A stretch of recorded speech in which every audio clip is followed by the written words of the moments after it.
Hello, everybody. This is Joshua Hatton with One Nation Under Whiskey podcast. I'm joined today by my co-founder, Jason, Neil, Patrick, Harris, Johnson, Yellen. Did I get that right? Did I get all your names? For the moment.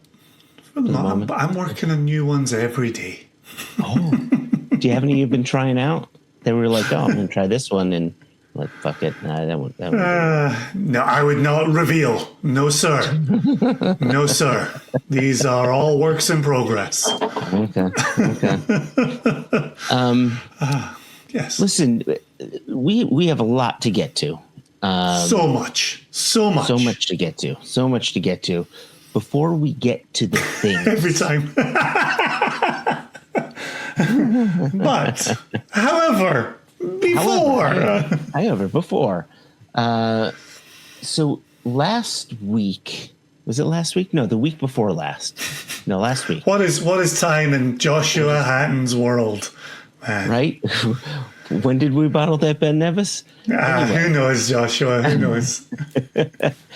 I was on a podcast with our friends from Chi-Town Cigar Podcast, and they invited us on to basically highlight our latest cigar release, which is it's our collaboration. It's our fourth collaboration with Aganorsa Leaf, and it's a Nicaraguan cigar, and we sent them a Balcones cask, and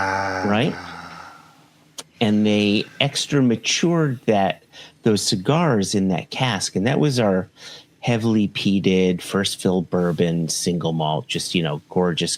There you go. For the viewers, it's the one that I'm holding to the camera. Ta-da! Balcones 4, bottled summer of 2025. A beautiful 66.3% alcohol, and there is the flavometer that you were beginning to allude towards, Joshua. Heavily peated. Is that 7 or 8 on the smoky? I'm 1, 2, 3, 4, 5, 6, 7 on the smoky. 1, 2, 3, 4, 5, 6, 7, 8, 9, 10, 11, 12. It felt like 12, but it's a 7 on the flavometer. Great cask. Yeah, absolutely fantastic cask. Long sold out. Did wonders with that cigar. Long sold out. What's not sold out, however, is that cigar. I think there's still about 30 boxes left or so of that cigar out of 200. How many cigars in a box? 10 cigars in a box. 10 cigars in a box. Yep, and you can get those through Two Guys Cigar. But please check them out. Check out the cigar. If you're a cigar smoker, please go and get them. But I bring this up because during the conversation, I'm smoking the cigar, I'm drinking the Balcones, and I decide to change it up a little bit. Cool.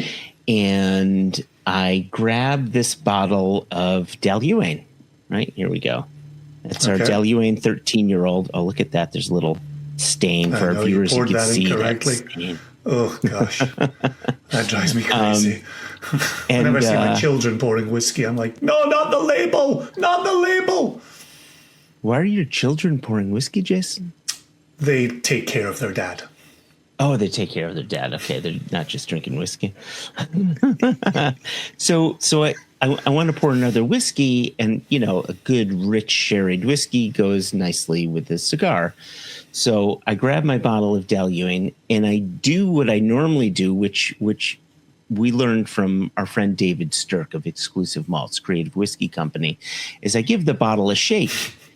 And they noticed that, and they paused, and they said, wait a second, I haven't seen anybody shake a bottle before. What are you doing with that? And so I shook it up again, and there it is. You can see all those beautiful bubbles in the bottle. And I told them what David Stirk told us, which is if you shake your bottle of whiskey and the bubbles are white, like that is, then there's no caramel coloring in your whiskey, right? However, if you shake your bottle of whiskey, and I brought my bottle of Loch Dew, which for the viewers and the viewers can't see that. I'm sorry, the viewers can see this, but the listeners cannot. But if you know Loch Dew, this is like the most caramel colored whiskey in the world.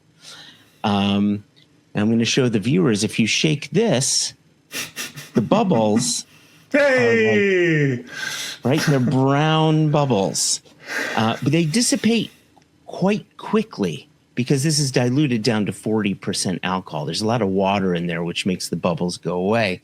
Now, I bring this up because I noticed that there were some comments on there, which someone had said, well, this guy doesn't know what he's talking about because alcohol doesn't have bubbles. And they're right. If you're shaking pure alcohol or grain alcohol, which I have in my hand, Everclear, you're not going to get bubbles. But if you have lovely single cask strength, non-chill filtered, no caramel color added whiskey, 51.7% alcohol, all of those beautiful non-alcohol things, everything else that's in there that interacts with the alcohol gives you those bubbles. So there you go. I wanted to set the record straight. I'm starting to think you did not pursue your PhD in science, but I could be wrong. All the other things, that's what your PhD was on? All the other things in the bottle of booze. I am an all the other thingsologist. That's what the certificate on your wall says. It is, yeah. I mean, right? It's all those beautiful. I still can't think of the words. So you brought up Balcones a minute ago. I had the chance to show this off. So my part of the conversation here is when we selected which Balcones would come last summer, this was my ride or die Balcones, right? I just thought this was exceptional. Once people tasted it, they thought the same thing. As we mentioned previously, long sold out from the website. However, when we bottled this one, and we were both in agreement, great Balcones, 100% nation casks, 100% put it on the website. Yep. However, Mr. Hatton had his own ride or die Balcones, and everything else ologist that he is said, what if next year I get my turn? And so we are sitting here today very proudly announcing our next Balcones single cask for Single Cask Nation. And as we've done through this June and July series with our focus on our American releases, we're going to taste it. So we're going to taste it. Then we're going to relaunch the interview we conducted with Emma Crandall and Gabe RiCharde at Balcones a couple of years ago, back in 2024. Emma has since moved on from Balcones and is launching her own enterprise. And I'm sure at some point we'll have her on the podcast to discuss that next step for her. Very exciting. Some of the stuff. I'm being cagey because I don't know how much she has announced. So it's her news to share, not my news to share. But as it becomes widely known, we will bring her on to have a conversation with her. So we'll taste the new upcoming Single Cask Nation Balcones. Then we'll drop you off to their interview. However, our sixth and final reveal of our American casks will come after that interview. So please come back after the interview, hang around after the interview, and you'll hear us talk about the sixth and final release. But for the moment, should we pour some quote unquote lightly peated Balcones? Let's do that. I'm going to share actually the picture of this bottle. There you go. There we go. Check that out. Look at that. Well done, sir. Well done. 6 years old. Mm-hmm. So as we get into this, Joshua, the floor will be yours to let the viewers and the listeners know what it was that piqued your interest, intrigued you with this cask when I was off ride or die on the other. I really appreciate the fact that you pointed out that I am a generous lover and then I let your cask come first. Well, it helps to be the one in charge of the bottling plan. It's a spreadsheet Joshua's not allowed to touch. Yeah, so this one, quite similar to my gateway whiskey, just evoked memories, right? It's a lightly peated Balcones. So compared to the 4-year-old that we released last year, which was heavily peated first fill bourbon, this is lightly peated new charred oak, right? Yeah. So you've got your two ends of the spectrum here, and that first nose, it was toffee apples up front, and I was just back at the country fair with my dad, right? Oh, nice. It was like instant. And my gateway whiskey was Lagavulin 16, and I was back to camping with my dad, right? And so it's that, like, that brought me in. So that was my initial yes. Coming back to it. If I can add on to what you were saying a second ago as well with the new charred oak, for those keeping score at home, whereas you rightly say, Joshua, last year was first fill bourbon, this is a number 3 char barrique, and only 162 bottles from it. You see barrique, you expect more than that, but only 162, which I think we could be looking at hyper evaporation here. It's got to be right in that Waco sun. But then, and the peat doesn't really present as anything aggressive in any way. It's soft. I'm getting like chocolate covered orange peels. I'm getting toffee. I'm even getting like the dirt ground at a fall festival, it's all of those things. It almost reminds me in a way of our very first Westland 2-year-old Oloroso cask, right? Where we got some of those candied nuts, albeit far less peat. That was a sherry cask, but it's that fairground treats, right? And when you said you were getting the ground even at a fall gathering, I thought you were going to say getting the ground at a county fair. I thought that was the route you were going to go on. That's what I meant. Yeah, I meant county fair. But just like I couldn't come up with the other words, the every other thing ologist, I just decided to throw in other words here. I don't know if we're leading the witness here, but certainly your comment earlier about the last Balcones cask going off to cigars, I get lit cigars on the nose of this Balcones. Oh, isn't that nice? That cask is really quite present, isn't it? Yeah, what's the ABV on this one again? Do you recall? So last year was 66.3. This year is 67 on the nose. Oh my God. And just like we said last year, it did not drink like 66.3. There's no way this drinks like 67. I actually did a double take on the strength of this one. I'm jamming my nose directly into this, and it's got nasal texture for days, right? Just protecting you from that 67%. Yeah. Wow. Rich, unctuous, dark chocolate on the palate there. Drying cigar ash. Continuation of a theme, right? Drying cigar ash on the palate. Then you've got apple. The apple comes back. Maybe not the toffee, but some apple skin.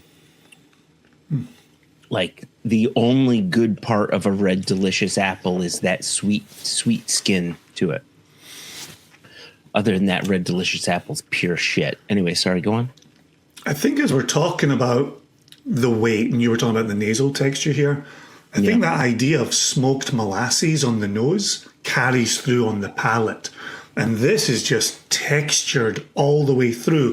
Pleasantly drying from the charred cask, at the sides of the tongue, inside the mouth, drying as it kind of goes into the finish, right? But also warm, right? That's where you take the temperature of this Balcones. This is almost rum-like Demerara sugar rum. That's well said. Right? That's well said. I tell you, man, you struggle with your words through the first, quarter of an hour here. That was a home run. Credit where credit's due. All I need is a little whiskey in me. You ever run into that at tastings or in the first dram? You're like, then you're like, first dram, okay, and then we move on. 100%. Oh, Lordy. Oh, isn't there just such warmth from that? I love that smoked molasses, and I love that warmth happening. The grain is present, which is something we always look for. One of the things I like about bold, confident, self-assured Balcones. And another thing about this that I quite like is it's still Balcones. Like I think of our 4-year-old, and I think of the malt that was there, and I'm finding the connective tissue here, right? The Balcones DNA is so incredibly strong that it holds up. I mean, granted, they quite often release their whiskeys in new charred oak, and so you kind of expect it to have particular flavors. But I'm tasting the DNA here, just like I tasted it in first fill bourbon. So it's nice to see that through line between the two different casks. Well, and I think partly what I was talking to Gabe and Emma about a couple of years ago was Balcones themselves were moving more into first fill and second fill bourbon barrels. And they were exploring what Balcones does in those style of casks. So for us to actually have a number 3 char here is really going back to those slightly older days of Balcones that was more cask influence, noticeable cask influence, but with the balance of the grain, but with the Balcones DNA coming through there. I'll also say this is our third Balcones in 3 summers, and we started with a Golden Promise Balcones. That's right. Then moved into the heavily peated in the fresh bourbon, and now we're moving into the lightly peated in the new charred oak. So we've definitely presented different sides of that distillery. And yet, I think to your point, distillery DNA runs through all 3 offerings. So if you were somebody who supported the Golden Promise, someone who supported the heavily peated from last year, point side elbow, please go ahead and support this one this year. This is a big, heavy, robust oak spice hefty smoke. And not a lot of bottles, you say. What was it, 160? 162. 162. Yeah. There you go. Good rich color to that one. I think I finished it. I was looking for the other Balcones just off camera here. And yeah, I finished it. It's gone. And actually, this is what I have left of my bottle from last summer. So. Oh, wow. That was the 5-year, was it 5 years old? 4. 4. That was the Golden Promise. No. This is last year's. Last year's. The Golden Promise one, though, that one was. And that's the one I was looking for off camera. Yeah, and that's the one I thought that you had found.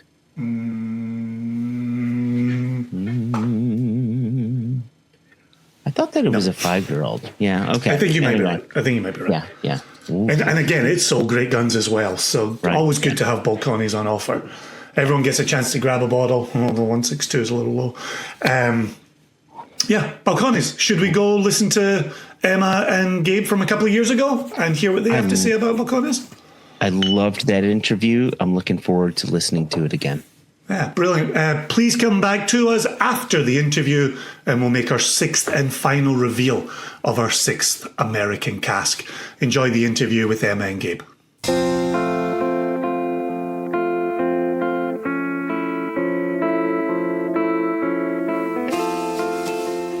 I'm sitting here in Waco, Texas with Gabe and Emma of Balcones Distillery. Distillery or Distilling? Balcones Distilling, ING. It's a gerund. That's what I hear. And I'm Gabriel. I'm Emma. Well, thank you both for making time for me today. I had the pleasure of wandering the grounds with Alex and staying within the blue lines. Of course. I'm a very good boy, very good at doing what I'm told.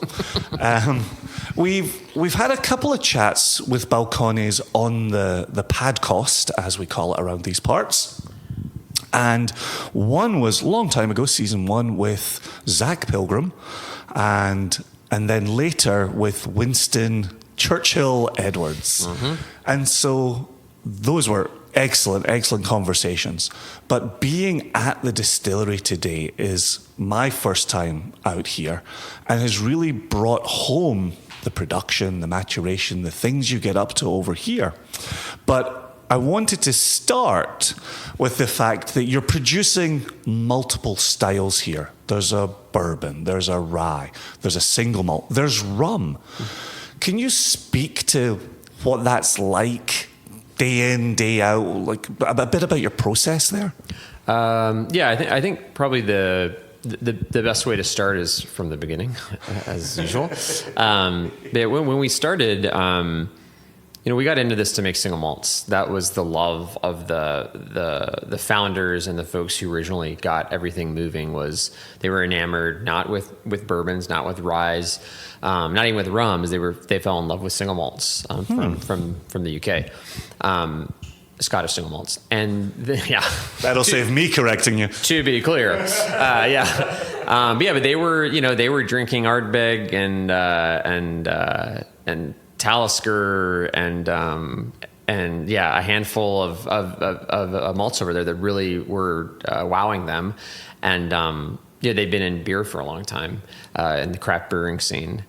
And they got bit by the single malt bug. And so when we started, that was the original intention. But just as you would have it, because they were just slapping their savings together and doing a lot of stuff DIY and by hand, the mash tun that they bought was broken and it wasn't fully functional. So they wanted to start with single malt, but they couldn't. So they got their still first. Oh, interesting. Yeah, they got a still initially, and that's all they had. And so the first whiskey that we made, we cooked and fermented and did wash distillations and spirit distillations all in the first original vessel, a still from Portugal, wow. A Hoga still from Portugal. And so that's why, so really talk about your kind of tools determining your medium a little bit, that's just what they had. So that's what they did. But they also knew from the beginning that they weren't interested in just doing bourbon because they didn't put that into virgin oak. They put it into used oak because, it kind of been done before. I think they had an early sense of maybe what really intense virgin oak impact might do in the Texas climate. And we're like, okay, well, let's see what it's going to do in a used cask. And they started with the corn whiskey. And that was intentionally off the beaten path of like, everyone else is doing this. We want to kind of explore this other avenue. Gotcha. And it was a little bit in keeping with the idea of single grains from the old world tradition of like, oh yeah, these expressive grainy whiskeys that are showcasing the grain substrate and not overpowering it with oak. Is it fair? We've got Gabe first and then maybe Emma. Is it fair to talk through what you do in a day-to-day and how the bourbon, the rye, and all the others fit into that day for you, like an average day? I'll bounce that over to Emma, but I'll start by saying, because you have one day and then you just mentioned 4 different mash bills, Exactly, so we're obviously not doing exactly. them one. At 8 a.m. we do the rye whiskey and then right around 11 we start doing the bourbon, it depends on our production cycle and what's going on. But I think from across the whole facility, I'll let Emma, you can kind of speak to, what running each of those looks like. Yeah, as far as blending goes, we pretty much blend one core release at a time. We don't typically double up on what's on the counter unless there's an LTO out, a special release, or just a QC project. So we kind of get to focus all in on one of those things. Like we get to focus on single malt or on bourbon or on rye. And with our stills, we have 2 spirit stills, and so there are occasions where we're running the same mash bill on both still sets, but that's kind of where we see more of the overlap day to day, where we might have rye running on still set A and then corn or malt running on still set B. Oh, interesting. Huh. And then you're just charting that fermentation through distillation and just the pipes connected to one go forth. Like, just to my small brain, it sounds like you're not deep in the weeds, but there's an area of focus there that you got to be on top of that. Yeah, absolutely. I mean, so we definitely see ourselves exploring 2 traditions. Like, we speak in-house as, okay, this is a single malt, and then we have American style whiskeys, corn, rye, and bourbon. Yeah. And we've been laying down a lot more single malt than we have of the American style stuff, I'd say the last 2 years. Okay. To kind of like, swell the war chest a little bit and just, and increase our stock and really, put our eggs in that basket. But what I think is important to state is that we do double pot batch distillation. So that's, we don't have a column. We wouldn't know what to do with one if you put it in front of us, except whack it with a hammer and probably break stuff. But we do pot distillation. So all of our, even though, we are running bourbon mash bills and we have run bourbon mash bills and put things into virgin oak, same with rye, whiskey. We're not doing a column. Everything kind of meets in the crucible of the double pot distillation. That being said, our malts are run through a mash lauter tun. So we're separating. Obviously, we're leaving grain behind and taking the sugary liquid and fermenting it off grain and distilling off grain.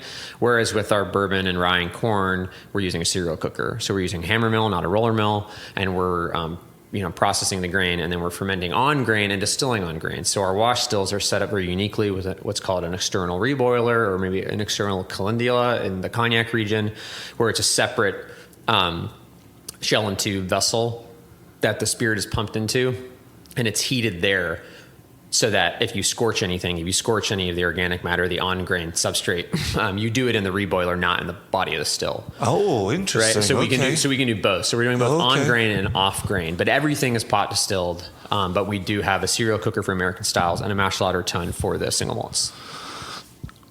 In coming through the facility with Alex earlier and talking our ways, we got to the mash tun. We talked about 100% malted barley going into that mash tun. And he talked about 2 waters going through that, a first water and then a sparge water. Growing up in Scotland, learning the business in Scotland, you see a lot of 3 waters. And then sometimes the outlier in Scotland is the 4th water. Mm-hmm. And so what do you find the value in the 2-water system is? And is that all the way back to 2008? I joined, which is probably important to say, I joined in 2016. So when I'm talking about stuff before my time, it's the royal we. Gotcha. It's not me there. Emma joined in 2021. Yeah. Okay. So Emma joined in 2021. Okay, so recent history. Yeah, so recent history. So kind of like the not the old guard, not quite the old guard, the newer guard. And then when was the building move? So we bought this building in 2013, 2014, and we moved production into this facility in February of 2016. Okay. And then I joined December of 2016. Okay. Yeah, so I've only ever known just this facility. So I can't fully speak to how they were doing things back then. I don't think they were sparging. I think they were doing batch. They were doing adding large additions, batches of water, and not doing like our sparge is a continuous sparge. So yeah, we have a sparge ring in our mash tun, and we're doing one long continuous sparge. Interesting. Yeah, after our initial mash in. But speaking to the different levels of water, I'm familiar with some of the Scottish practices, and I think largely it's maybe related to efficiency. You can retain, some of your last runnings and use that next, and hey, you get a little bit more fermentables, that way. So I guess our facility isn't quite as chic, and not quite as efficient in that regard. We have had to do it a few times where we maybe mashed in at too low of a temperature, so we had to draw some off and heat it up and then throw it back in. That we did that once or twice, clogged a couple of plated heat exchangers and pissed off our maintenance manager. But yeah, the second water when I first moved in here, we were just batch sparging. So we were just adding in water through the cereal smasher, and then we had the continuous sparge ring put in, and now. That's honestly been great because it's improved our efficiency. It's like leveled the grain bed evenly, and I think allows for just like a more controlled process a little bit. Not necessarily for consistency, just for there's no reason to kind of bastardize your substrate and your raw ingredients with like a misshapen mash bed, or you get a ton from one side of the mash tun, and then you leave a bunch of fermentable sugars on the other side of the mash tun. No reason to do that. So, and then are you raking that periodically, or is that man, I love the depth. It's good. It's good. Okay. Yeah. Oh, it's great. It's lovely. So yeah, we were actually had a practice where we were raking pretty frequently, Golden Promise, and Golden Promise is a very steely, sturdy, malted barley, right? Perfect. So it has a lot of tenacity and it can really withstand a lot. It's made, we get it from Simpson's.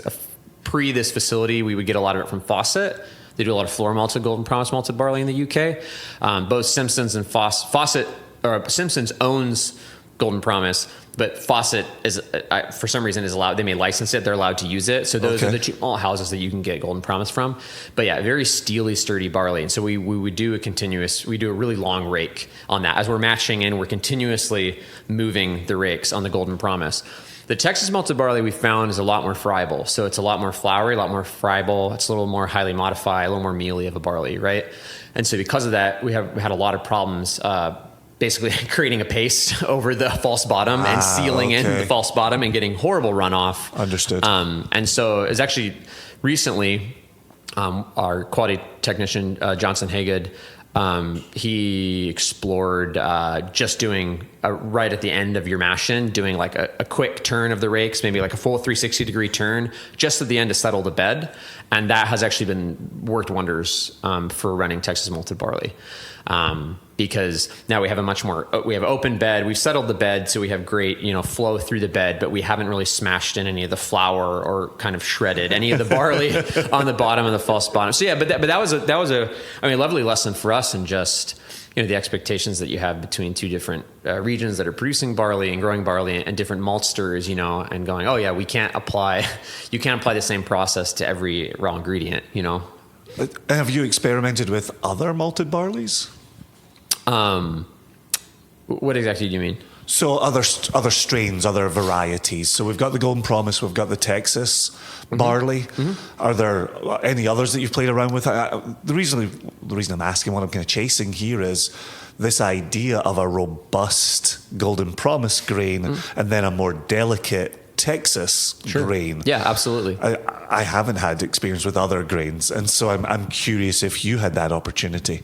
And I'm sorry, Emma, for taking all the barley history. I've been around the block a little bit. I'll take it. But yeah, so when we started, and this is a key maybe thing to help understand our interest in single malt and kind of why one of our flagship single malts, Texas One Single Malt, is made with Golden Promise. When we started producing single malts all the way back in 2010, I think when we released our first single malt, there was no brewing and distilling happening on Texas malted barley. There was no brewing grade or distilling grade Texas malted barley being grown in the state of Texas. Gotcha. It's all feed barley. It's all 6-row. It's feed barley. And it's been that way for a really long time because we released the first whiskey in Texas, possibly ever, definitely since Prohibition, but likely ever in Baby Blue. So there's no scene, there's no community or scene here when we got started, right? Mm-hmm. So we reached for Golden Promise because that was one of the ingredients of a lot of the single malts that we were drinking that we were really enjoying. So this kind of throwback heritage, delicious, scrumptious grain, barley. And so that's what we reached for. And then in 2014, 2016 window, a maltster was deciding to open up in the state of Texas by the name of Blacklands, and they were working with Texas A&M to bring in varieties from around the country and around the world and just try field test them at Texas A&M nice. to see, hey, which one of these barleys being grown in other regions around the country could work in Texas. That the initial variety they settled on was called Conlon. Never heard that. Yeah, and since then, that was 6 years ago, and then about maybe really quickly we moved to Genie, which is a more modern variety. Familiar. Low GN, very delicious. And the last 2 years we've been on Odyssey, which is a 0 GN. And so that's what we've been using predominantly. So if we're talking about variety, there's that. Now, Blackland's closed. So after a couple years, Blackland's closed. And now the maltsters we're working with are Tex Malt in Fort Worth and Maverick in Amarillo, where Maverick is a little smaller scale and Tex Malt is the biggest player in Texas malted barley. Oh, okay. Yeah, and they both make excellent malts, and we really enjoy working with both of them. Our mash bills tend to be from them 100% of their pale, though we've tried 100% Pilsner malt, but tend to be 100% of their pale malt. So they're not their distiller's malt, but their brewer's pale malt. Okay, understood. I'm sorry. I'm not known for my brevity. I'm going to give the microphone to Emma, and I'll leave the room. I'm done. Okay. You'll be missed, Gabe. Please don't leave us. Don't go. So again, on my tour with Alex, I saw something absolutely remarkable that I don't get to see really ever, which is you've got a spirit still, and please correct me if I'm attributing it to the wrong still, but a spirit still that's got 4 turns of a coil above it. I think the line arm was discussed there. Mm-hmm. So a cyclical, would you say that? Yeah. Cyclical line arm with 4 turns on one of the spirit stills, but then 10 turns on the other spirit still. What are you, my mind is still blown. I'm just imagining it, seeing it again in my mind's eye. But what are you finding there? What's the purpose of having that in place? Yeah, so I'll be similar to Gabe with using the Royal We. I joined December of 2021, so this is coming from all the stories and tours that I've taken. But when we moved into this facility, we were greatly increasing our size and our production capabilities. And so Forsyth actually custom made those stills for us. And correct me if I am wrong, Gabe, but the old building, the line arm traveled quite a distance, like across the building to get to the condensers. And so they kind of wanted to replicate this ratio of distance plus keeping our intense climate in mind and also maximizing this space. And we end up with these coiled line arms that allow the vapors to travel in the copper line arm longer, similar to how they did before.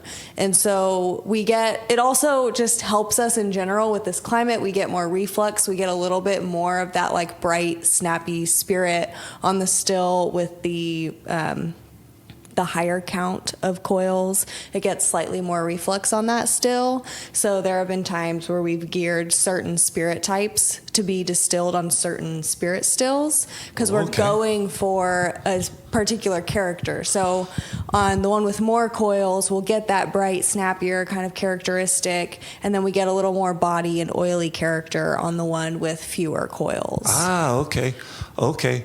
Would that ever divide by grain type that was being distilled? Yeah, it definitely did. So, and we have preferences, and there are times where we distill the same thing on both of them, but we tend to prefer when we were doing bourbon, we preferred making it on the still with more coils, same with rye. Okay. And then the corn and the malt were typically geared more towards Spirit Still B with less coils. But as we keep increasing our single malt production, where there are many moments when we distill both stills with malt. And I'm personally finding that there's a really nice balance to that. You get more to play with and work with. And I'm starting to fall in love more and more with our GP on A. I think comes across really nicely and fruity. And so it's just a different kind of character that we're able to get.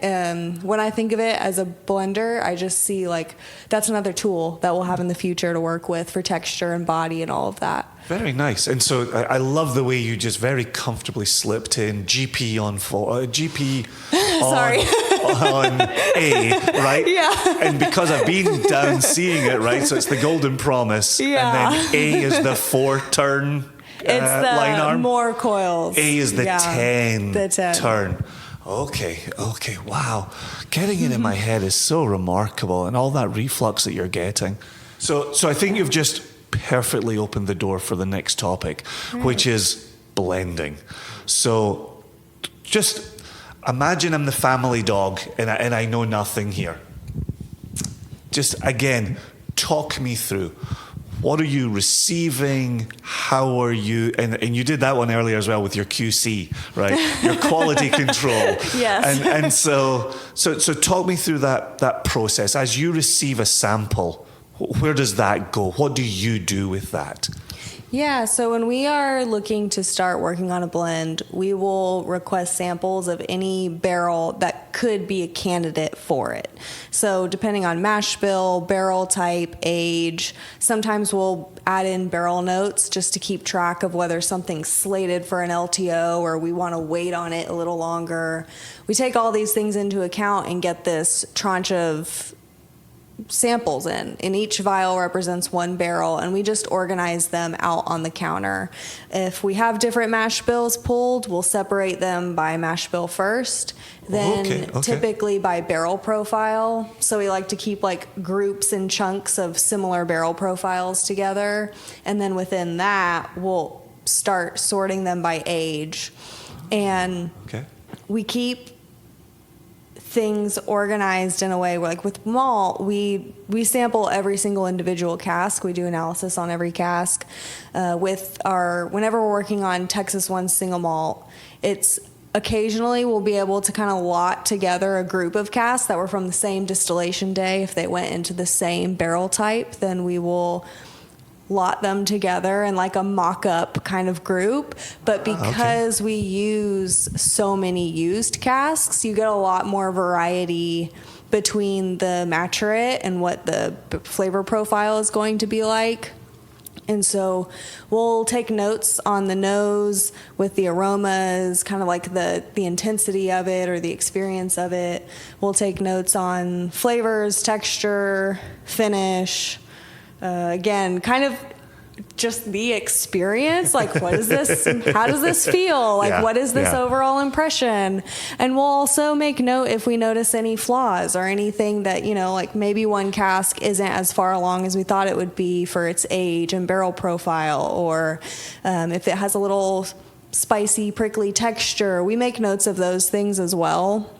And then when we're done with all of our like grading and blending, we'll create work orders to help those casks and like mitigate those kind of, I hate saying flaws, but those deviations. And when we're blending, we do we take all of the highest quality scores. So each barrel gets a quality score, and we take the top 2 scores generally and start kind of building a base from there. We'll do we pretend every barrel has the same amount of volume in it. So we'll do like an equal proportion from each barrel and start building groupings of barrel profiles, and then we'll start combining those together and just slowly build up to a base. And that base needs to build up to the flavor profile for the blend, but also to the volume that we're needing and wanting to create. And then when we get happy with where it's at, we'll send that list off of barrels to dump. And then we get a sample back of the actual base we're working with. And then we get a better idea of average volume per cask that we got and start working on adding minor additions to the blend until it's across the finish line and we approve it. That's fascinating. Like, what a process to be going through. What kind of time frame are we talking from the first moment a sample comes across your desk to that blend being complete and heading out to market? I feel like it could take 4 to 6 weeks. Okay. Yeah. Okay. That seems like it might be a reasonably quicker turnaround than I was imagining in my head. And then, are there any differences procedurally or just not really in terms of your expectations, but in working with them? How different is single malt from bourbon, from rye? Do you have to kind of recalibrate your own brain as you move between those grains? There are moments where I feel like it comes easier for me. Like sometimes switching between mash bills is helpful because it gets me out of the weeds. Like if I'm working on malt for an extended period of time and I just stay in one space for too long, it almost feels like I stop noticing the subtleties, or I start noticing my notes are becoming more and more similar. And I'm like, okay, I need a break from this. And a lot of the time my break will look like, drinking some water, checking a few emails, just taking a break from doing sensory, literally. But other times, if we have other mash bills out on the counter, it can help to jump into a different world and just almost like shock the palate. Yeah, that's well said.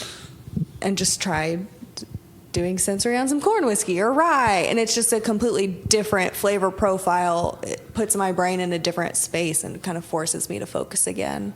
Do you ever have a moment when you move, and we don't need to name names of grains, we don't need to make them feel bad about themselves, but do you ever go from one grain to another grain and you think, oh, I kind of forgot what you were able to bring to the table, grain over here.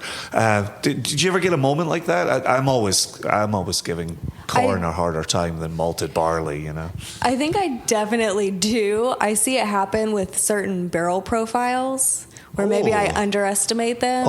And then I visit and they surprise me. Or feel like I've learned a lot with my time at Balcones and just our different profiles and all that they can do for us. And I've been shocked multiple times by Gabe pointing, me bringing a blend sample to him and him giving feedback and just like, yeah, this one thing is missing. And where he sends me to find it is shocking, and I wouldn't have instinctively gone there necessarily. I love that. That's been a fun kind of pattern to learn in our warehouse. Awesome. But your blending experience, Gabe? Yeah, I mean, I think as far as the different whiskey types that we produce, I think what's kind of fun is we're doing something.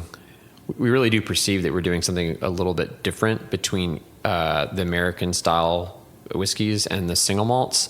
I mean, it's kind of ironic. It's like you can kind of say, oh, like to your point, corn. Corn's a little ho-hum. I mean, you put it in tortillas for God's sake, But to corn's credit, you're not making tortillas out of malted barley, So there's a lot to corn just standing on its own. And I think there's so much within the substrate of our rye and corn whiskeys that we're trying to honor, right? I really do feel like our single malt is exemplified by this really complex melange of fruit and grain and honey and sun-kissed barrels. And there's a whole lot that goes into it. It's very complex. But in a way, to me, it kind of needs all that. It needs that fruit component to kind of help make the barley component make sense, the substrate component makes sense. So we're pushing that fruity character through esterification for the style of our fermentation, right? Whereas on rye and corn, and I'll go one step further. On the malts, we're dual pitching yeast. We're adding a malt whiskey strain and a ale yeast strain. And we're encouraging this complexity and a little more heavy alcohol character so that we have the cocktails to create esters and create fruit character, right? Whereas with the American whiskeys, we're pitching just the one malt whiskey yeast strain, which is a little bit more of a workhorse, producing a lot of alcohol, but also like a little less complexity because we're trying to expose the substrate. We're trying to, when you taste baby blue, we want you to taste corn, not tropical fruit, or peaches. But there's flutters of those in there, but we hope that you go, oh my God, it tastes like a tamale. Yeah, that's the idea. Like we worked really hard, and Texas farmers worked really hard growing this beautiful blue corn in Texas. Then we roasted it to give it a little additional oomph, a little additional butteriness, right? And that's what we want you to taste, not something else, not pineapple from an ester, And same with the rye too. We love our rye. It's not a spicy rye. It's not a classic rye. It's not a dill forward rye. It's very fruity and citrusy and bergamonty and coriander, like freshly ground coriander. It's beautiful. Okay. And we're not trying to smother that in esters. So it's a little bit of a stylistic choice, I think. I think it ends up making the corn and rye a little easier to blend because there's not quite as much going on, It's a little more singular. Yeah. Whereas the malts end up being incredibly complex. Not only are we looking for grain character and body and acid, we're also looking for tropical orchard and stone fruit. Yeah. And so it just ends up being, and then oak contribution too, and then virgin oak character and all the elements, And so those end up being the most fun blends, but also very taxing. Whereas I honestly feel like we could do a baby blue blend in our sleep a little bit because it's just like, it's a little easier to do. So previously Emma opened the door perfectly for the next question. Now you've just opened the door perfectly for the next question, which is, traditionally we've talked about Balcones and really Texas single malt, this baking Texan sun and like the new charred oak. And I feel like there was an easy story to tell there. And I think, being guilty as a consumer, it became very easy to pigeonhole Balcones as a Texas single malt with this intense heat and new charred oak. Is there a more subtle story to be told there, for us as consumers to be heard there, as you've worked your way through the maturation program, the different casks that Emma's alluding to, the different qualities that these different casks are bringing to blending purposes? Have we fallen into a lazy trope in describing Texan maturation? I love this question. It's great because there's so many ways we could address it. But yeah, I won't disparage us and I won't disparage anyone else. I think the really rewarding thing about what Emma and I and the rest of the staff gets to be a part of is that we're at the beginning of hopefully a 100, 200 year, 1,000-year whiskey tradition. And so when we started, we were working with what we knew, which was nothing. And everyone was poor and everyone had small production capacity. So yeah, putting something into a 30-gallon barrel or whatever you could afford, and then realizing, oh wow, like that barrel rapidly evaporates in this climate. And actually, it's like a wine reduction on the stove. It actually makes something really interesting that you can't do in Minnesota or Ohio or Oregon or whatever. Yeah. And so, yeah, it is a unique character. Absolutely. And so I don't want to disparage anyone for doing that at the beginning because it was what we knew and we were pioneering. We were cutting our teeth, That being said, I think we've, us and other Texas producers, got known for some really bombastic, tannic, bold, powerful whiskeys, and we still release those, and we still enjoy those, definitely. But I think the next phase we're in, it's a little bit in maturity. You kind of start out a little bit more, not cognitively impaired, but you're a little bit more brash, and you're trying to find your style and you're trying to find your way, and you're in your red phase where everything's love and emotion and power. And then you reach this next level and you learn some lessons and you skin your knee and your heart's broken a little bit and you go, oh, like I wonder what subtlety and elegance, and I wonder what just a different relationship to where we are could reveal. And so that's kind of, I feel like the next era for us is going like, what, that is one way to use the Texas climate, but it's we don't want to pigeonhole it into a certain barrel size and a certain type of character when we're just starting. There's so much more to explore. And so in-house, I'll move into actual production stuff instead of philosophy or whatever. I was loving it. You were waxing so great. poetic. Yeah. Emma's rolling her eyes. She's like, this is this is the second time I've heard this today. But no, so in our maturation program, what we've done to kind of move ourselves more into the exploration of like subtlety and elegance and grace within the Texas climate is one, we don't want to, it's disingenuous to perceive the Texas climate and where we are as this like this malicious character that Yeah, we have to right, like, you know, like right. make sacrifices to, and does these really unpredictable, cruel things to our whiskey, you know, which I think is some of what the early days was like, is like, oh man, like, you know, that's a little bit like this boasting, like, oh, making it in Texas is so hard. But we're trying to partner with it and go, okay, so let's do lower entry proof. You know, we get a lot of evaporative loss here, but not if we drop the proof in barrel, because there's less of a difference to equilibrate. So lower entry proof in this climate is what we've explored. And over the years, we've probably dropped our average lower entry proof by at least 10 points. So from probably closer to 124, where everything was going in at almost max legal proof in the US for whiskey, down to closer to 114, 115. Okay. And a part of that, was recognizing that the Texas climate was, you know, sending our spirit deep into the barrel and extracting a lot from the cask, a lot of tannin, a lot of lactones in a very short amount of time. So by reducing the proof, you encourage it to pick up hemicellulose. You kind of soften some of the spice character that you're grabbing. You get a little more body and sugar, right? And you also just slow the time. It's like you'll still get to those high proofs and you'll still get spice, but you won't do it at year 2. You'll do it at year 4, 5, and 6, right?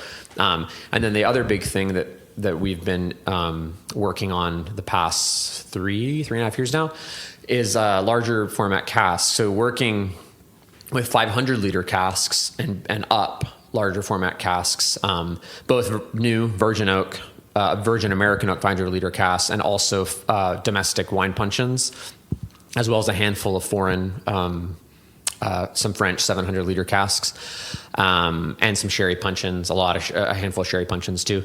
And just kind of seeing, okay, in these larger casks, we knew that in a 5-gallon barrel, we're losing 25% a year, right? And then in a standard size barrel, we lose, 10 to 8% a year, right? And now, so if you go from, 20 liters to 200 and you can reduce your evaporative loss by half, what happens if you go from 200 to 500? And what we found is a massive reduction in evaporative loss from about 8% per year to closer to 4.5% per year. Oh, wow. In larger casks. So this is, again, it's all just doing the work of going, like, okay, the end of the story of the Texas climate isn't that if you put it in a tiny barrel, you'll make a powerful whiskey in 6 months. It's like, okay, well, where can we encourage ourselves to like be more nuanced and listen to what Texas wants to do and just change our tools, and go, okay, we're gonna listen to you and we're gonna say you want a bigger barrel, and you'll and not even like you need a bigger barrel, but if we do that, you'll show us elegance and grace on a 10 to 12 year timeline instead of on a 2 to 4 year timeline. Yeah. I'm done. Is there anything you would like to add to what he just said? I feel like that's perfect. That's one of my favorite parts about being at Balcones is how intentional everything is, every decision is, and we really are at the very beginning of Texas history in the whiskey industry. We're babies compared to the rest of the world's whiskey industry. Sure. And to be a part of doing this exploration, and Gabe touched on seeing what Texas whiskey could look like in a more delicate, nuanced profile 10 to 12 years from now.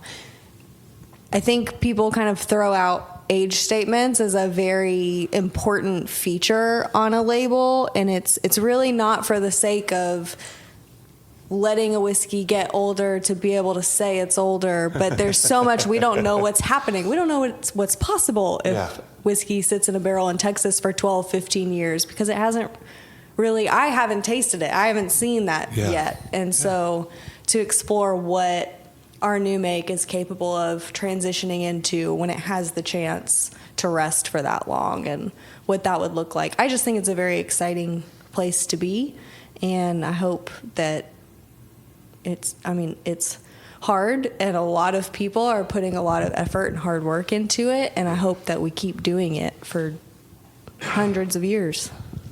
No, so this is remarkable how wonderful a job each of you is doing opening the door to the next question. Because last year you had 15th anniversary. Congratulations on that front. I know you're both working diligently in the blending space here. And so as you're guiding the next wave of Balcones, I know we're talking about larger casks. I know we're talking about using the environment perhaps in a different way. From a flavor profile, from a flavor standpoint, from a grain standpoint, what are you looking to work on, to implement, to add to that Balcones history over these next bunch of years? We'll keep that term nebulous. Nebulous. Yeah, it's a great question. I mean, so a big piece for us is the maturation side. And it's a holistic approach because it's easy to parse things out and say, well, what are you going to do with the barrels? It's like, well, we also recognize that if we put something in a barrel for 12 years, we have to distill it differently because we need a different cocktail of compounds at the beginning to make sure that we have solvents and we have the character that we might want at the end, which means that it's not going to taste the way that we're used to it tasting, as new make or as 1, 2, and 3-year-old. So yeah, that front of just peering through time at what our Texas single malt distillate could do in barrel is a big piece of what we're looking forward to. And then we've increased a lot the amount of Texas malted barley that we're laying down. So we're trying to dig more deeply into the state and build relationships across the state, and work with our maltsters, work with grain brokers, work with farmers to help understand what's possible here, different regions. Most of the barleys come from the high plains. We'd love to get some out of the hill country. We'd love to get some even closer. The high plains is 8-9 hours away. Oh my God. So what if we could get barley, within an hour or 2 hours from here? It would be really interesting to see. So that's one thrust. And I think one of the big things too for us is, you mentioned the heat of the climate, which, affects maturation, but also we do long, and we didn't touch on this yet, we do long open fermentation. So we do long acidic 7-day fermentations on our malt. We encourage microflora. We encourage the Texas environment and critters to kind of take hold and help inoculate and contribute to what we're doing. And so that means that we get slightly different character throughout the year, depending on what we're running, right? Depending on what's in the air, right? And so in the winter, maybe when the air is a little deader and there's not as much activity in the air, we'll produce a different malt than in the summer where there's a lot of dust blowing around and there's a lot of warmth and there's a lot of LABs and other bacteria and critters in the air.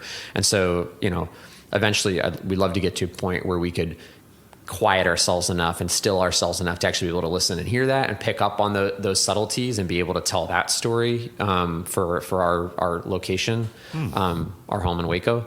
So that's going to be I think exciting for us. We're very there's a lot happening on the barley front in other parts of the country, and a lot of people are experimenting and doing a lot of different things. I think for us, we see the barley side has been important, but we've restricted our medium a little bit because we don't do these big multi-barley mash bills, multi-malt mash bills where we don't have 5 different types of barley. We just do the one. And we've pretty much done that across the whole portfolio except for our bourbon mash bills for the most part. It's 100% roasted blue corn. It's 100% pale malt. It's 100% Golden Promise. It's not 85% Golden Promise and 1% chocolate and 10% Vienna or whatever. And that's, we've restricted ourselves to just kind of okay, we're using this size brush for this, instead of the teeny little brushes and doing all these little things. Is we've kind of narrowed our focus so that it's more like vintage. It's more the climate and the maltster and the substrate having its voice and not all these options in the kiln. It's more okay, no, this is what you're getting. Yeah. You're tasting the place, not a decision necessarily that a human made. So I can't not ask you what I'm about to ask you, which is so many distillers, and certainly in Scotland, we hear the C word of consistency. And here you are sitting here talking about seasonal variants, but those samples, as we've discussed with you and Emma, those samples are going to come to your desk and you're going to make a blend out of that. But now you're talking about vintage. Is there a way forward that does become vintage for Balcones, or will it be spoken about more kind of off the record? If you're at a tasting and you've got someone's attention for a longer period of time, what does that story look like going forward for you, and are you grappling with consistency? I think there will be expressions in the future that emphasize vintage. Okay. Yeah. Oh, thank you. Intentionally, yeah. And in regards to consistency, that Emma and Alex, who are in the room, have heard me say this before, and so feel free to roll your eyes. But we don't fetishize certainty.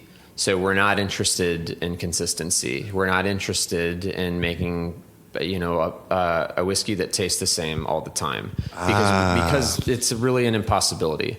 And well, one, we're not interested in it, but, and two, in Texas, it's hard, and that's part of the cadence that we're learning with our climate, is that's not necessarily what Texas wants to give us. It's going to change. And, to some extent, obviously, Emma is a diligent blender, and we're blending together, and we're, fine tuning, for example, lineage. We're going to, let's get as much tropical fruit as should be in lineage. But often we can't do it. Sometimes we can't. And that's because of the critters. That's because of the microflora and the Texas contribution and that fermentation character that is out of our control, and that's intentional. And so all of our bottles are batched. So you can look on the back and go, oh, that's lineage 21-1 or 22-1.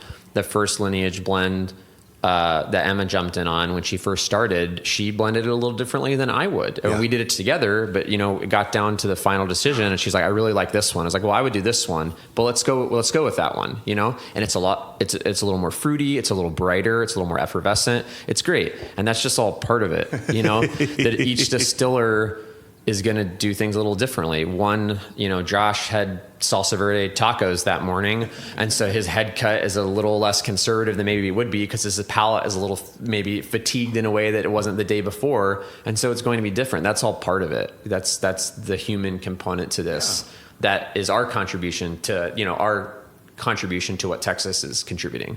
So it's this mix of both of those things, and we don't have no intention of acting like we're producing something that's the same all the time. Yeah. Well, it sounds like a celebration of people, a celebration of environment, a celebration of location.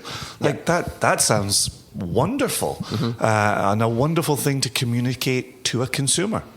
Yeah, it can be tricky to take, because and Jared has espoused this before, and it's totally valid.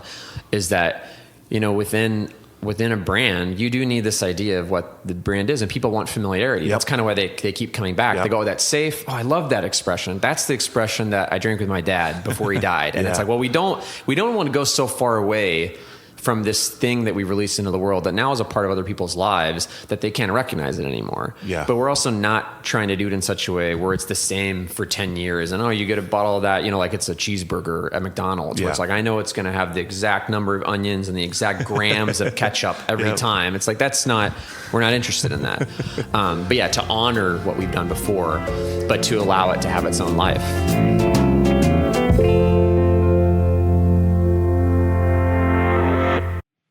Jason, you, sir, have some explaining to do to our viewers. I knew you were going to go. What's that explaining to do come from? It comes from I Love Lucy. Lucy. Yeah. You've got some explaining to do. Yeah. Timely reference for the kids. I get it. Yes, so sharp-eyed viewers can see that I have changed locations. If you're on the audio only, there's no point to tell you any of this. But if you are watching along, just like our interview a couple of weeks ago with Alistair over at Boulder Spirits, we had difficulties that day with Colorado afternoon electric storms. And I told him, I totally understood. I used to live there. I know exactly what it's like. We also have them at this time of year in Virginia. So we just had an electrical storm pass over. It's still kind of active. I abandoned my garden office. I'm in the house. It's my wife's study, hence the rocking chair, which is really quite a nice addition. The plant over my shoulder, and then just behind my head, in my office, you see Lagavulin as painted by my mum. That's just over my shoulder in the office. Right now, that's the first house Tamara and I purchased in Pullman, Washington, as painted by my mum. So I remember that's just over my shoulder behind my head. So there you go, a little relocation just to bring the viewers up to speed. Audio listeners, fret not. Joshua, There was a point of business from you also. There was. So listeners and viewers may recall that on the outset of this episode, when I was doing the shake it till you make it test with the bubbles, I mentioned about the everything else that was in a bottle, because I am the world's foremost everything elseologist. And the reason why I became the world's foremost everything elseologist is I couldn't think of the word that was in a bottle aside from the alcohol. And what that is, Jason and listeners and viewers, is impurities. It's impurities. I'm sitting back in the rocker while I get an education. So here's what's going on. And impurity sounds like an awful word, right? That you're drinking impurities. But here's something that I quite love. Last year, when I took the Nolan group to Scotland, I'm going to try to do all this. Michael Nolan, Jam, Dan Gryson, Joel, Bruce, a few other people. He's going to have to take off his socks in a minute. So we went to Scotland and we visited a number of distilleries. Okay. And one of the people who'd taken us through the distillery as we were getting to the stills had talked about the fact that double distillation does a great job of allowing impurities to get through into the cask. And that's where your flavor is. And when you get into triple distillation, this is why triple distilled spirits, like your Auchentoshan maybe in Scotland, or Irish whiskey, is a bit lighter in flavor. And then you get into vodka and you're 5 times distilled, 6 times, 7 times, fucking 12 times distilled with some of these. And then it's like this, right? You've got no scent, you've got no flavor. You've distilled out all of clear that Joshua's holding this. To the Oh yeah, sorry, listeners. The bottle of Everclear. So the point was, those quote unquote impurities are flavor. They're delivering flavor. That's what's left over from the grain that then interacts with the cask. So when I was shaking my bottle of Dalyuing, you've got the cask particulates, you've got the color that lent itself from the cask, right? You've got the grain, you've got the yeast that lent itself to the whole process. That's impurities, baby. So there you go. Can't wait for a shaky. distiller to write in and correct all of this. we have a lengthy tome from Skinny about sense of place and terroir. And so any distiller listening to this, Joshua's... A distiller told me this. Well, the person taking us on tour told me this. But I have heard... No, listen, Jason, I have heard this before, and I would love to hear from Skinny. Skinny, right in. It's impurities. Your only hope. We will also accept missives from any other distillers out there. So you came back after the interview, not for a couple of points of business from us two jamokes. You came back for the 6th and final reveal. This is true. Which is super exciting, super duper exciting. So we've had Clear Creek. Oh, hold on. We've had Clear Creek with a tasting. We have had Highwire announced with a tasting. We have had Boulder Spirits, as we mentioned a moment ago, the interview with Alistair, and a tasting. We have had Rocktown and a tasting along the way that was quite tasty. I need to scroll down to see where I can't see the other photo. Have I covered 4? Yeah. What did we taste before the interview? Balcones. Which, the way today's recording has gone, feels like about 4 hours ago. And then there was back to bourbon, back to this kind of color. This is Smooth Ambler. Get that. 9 years old, distilled in 2016, Halloween, 10/31, October 31. A very, very exciting time. So really, really cool, really fun. We've been looking to collaborate with Smooth Ambler for a long time. And this is our first. Yep. This is our first. And this is, we've been wanting to do it a long time. Number 4 char, if memory serves on this one. Absolutely, on that label, yeah. And this is, am I correct in remembering this is a high rye on this one? Correct. Yeah. High rye bourbon. 63.5% alcohol on this one. Yeah. And just under 200 bottles. Okay. Yeah, high rye, for me, and I think for you too, but I don't want to put words in your mouth. But when I think of some of my favorite bourbons, they've always been high rye. When I think of my favorite Four Roses recipes, they have more rye in them. And it's that rye spice tends to frame some of the sweetness that bourbon brings out. So, yeah. And then at the same time, they'll think about the high rye, the high wire conversation we had around the Jimmy Red. And the type of spice, the type of cinnamon that brought. Good point. And then think about the conversation around the Rocktown, where that is a very crushable bourbon. So much to offer in that.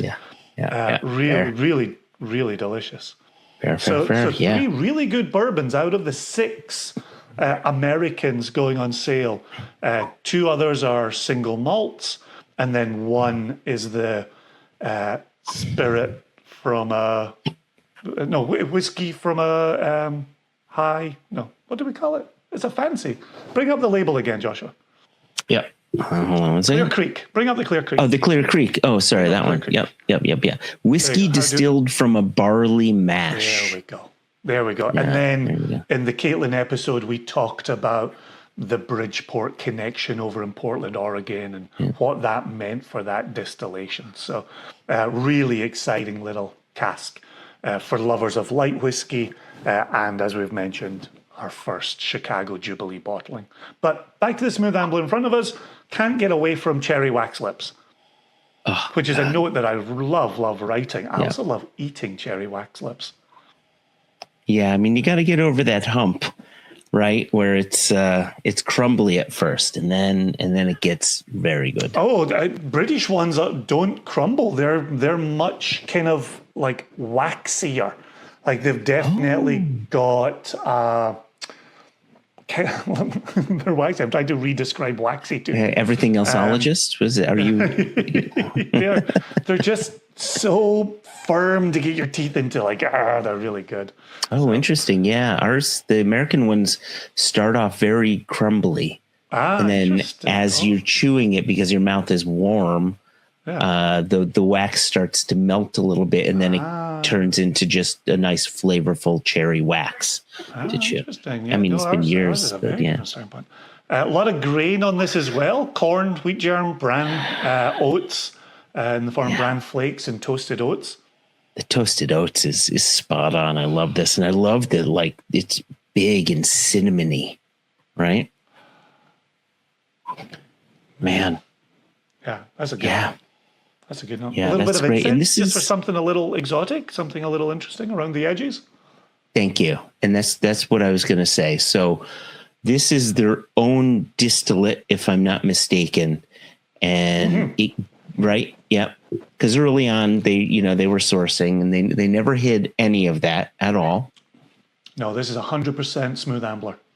And I like that sometimes you get that incensey note from their own distillate, and it comes through nice and shiny right here. This continues with the cherry wax lips in the palate for me, and then a little bit of turmeric and ginger. Oh my gosh! That texture. Oh, so first off, the texture is great. I remember when we first wrote the notes, we got this sort of like green banana on the nose, but it came through on the palate for me. It's like that first note on the palate for me is some green banana. And then you get that oak, very oaky, oak spice, honeycomb, get some cracked pepper, some ginger. Yeah, Oh, wow. for me, it's that transition from the nose having the cinnamon, like a big red chewing gum, to the palate having the turmeric and the ground ginger, but also the cracked black pepper. Like those two layers, those two levels of the spice, I really like. Yeah, this. What I also like is this is still not like the Jimmy Red, which really runs with the cinnamon, and not like the Rocktown either. Like this is unto itself. Yeah, because this is right that Jimmy Red or High Wire is deeper and earthier, and this has a lighter quality to it. There's a brightness to it, which is really nice. That's so funny. I just took another sip, and it's cherry wax lips. It just kind of resets the palate each time. The other thing I was saying, as we're talking through the spice here, it's still juicy right down the middle of the palate. Like that is, it's unctuous, and it's rich, and it's juicy. Right.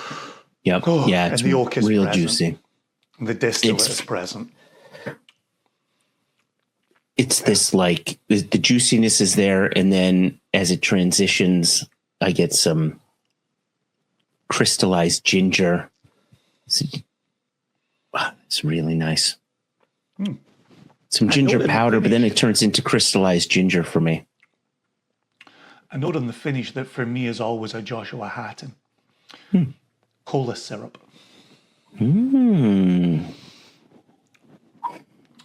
That's a you. That's a you note right there. That isn't me. I love that cola syrup. You getting it?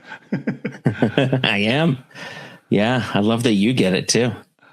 Yeah, man. And even on the finish, it's still the cherry wax lips. It's definitely that cola syrup. The cracked pepper from the palate still there on the finish, and then the char, the cask. The cask is present, nose, palate, finish. And number 4 char, to reiterate what you had said earlier. And that's, one of the things that surprises me with this one, the fact that it is a number 4 char, but you've got so many grain-driven notes that the number 4 char isn't really hiding, right? We led with bran flakes and toasted oats, and I think you said wheat germ, right? I think some of the honeycomb is a grain-driven note, right? Some of the orangey kind of notes can be grain-driven, especially rye, right? Citrusy notes can be rye-driven. But you've got that number 4 char cask that's just playing so nicely with this spirit. I tell you what, it just gave me in the transition from palate to finish is cherry coke.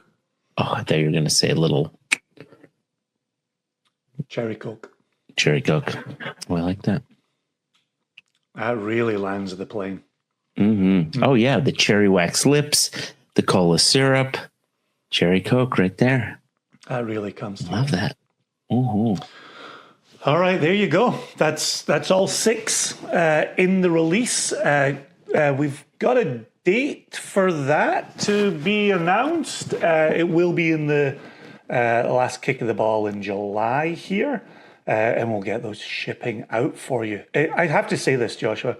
The last couple of months, like this June, July focus, you're kicking it off with Amanda from VDC, Virginia Distillery Company, then going into things like Caitlin conversation around the Clear Creek.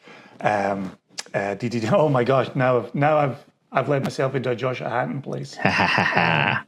Right, but Scott at High Wire, Alistair at Boulder. Rocktown.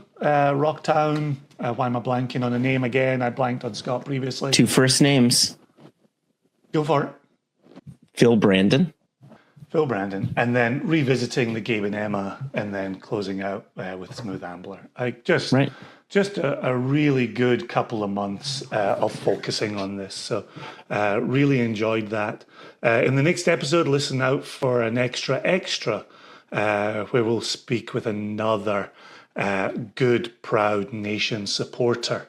Really looking forward to sharing that interview with the listeners and the viewers of One Nation Under Whiskey, whether it's the full form interview version or the extra version. That's going to be good to share. While we're on that subject, should we suggest that people subscribe if they're here on the YouTube? There we go. Subscribe, click the bell, ring the bell, tickle the bell. And then for the podcast audio experience, make sure, as you've already done, you tune in through your favorite podcast/Padcost provider. We know the listeners are still out there. We're not fully focused on the viewers. We have love in our hearts for viewers and listeners. So thank you all so much. 6 American whiskies to be released at the end of the month, the month being July 2026. Last words from Joshua, and then we'll get out of here. I love that we have this focus on American whiskeys in July. And we get that question all the time. June and July, right? Sorry, June and July. We get that question all the time whenever we do tastings. You guys going to do some more American whiskeys? Well, the fact of the matter is, yes, we love our American whiskeys, and we're going to try to focus and add in some more when and where we can. Absolutely. No promises on what that will look like, but we want to do it because we love the spirits, right? We make some really good shit here. And we've got 6 good examples to show you said really good shit. Yeah, really 6 fun stories, fun casks, fun pours, things you'll want to share with your friends, things you'll want to buy in multiples. A lot of love to go around. So good. Well said, Mr. Everythingologist. This has been real, and we have successfully completed the recording. Ta-da! Until next time, listeners, viewers, good chance to everybody. Bon voyage. Cheers.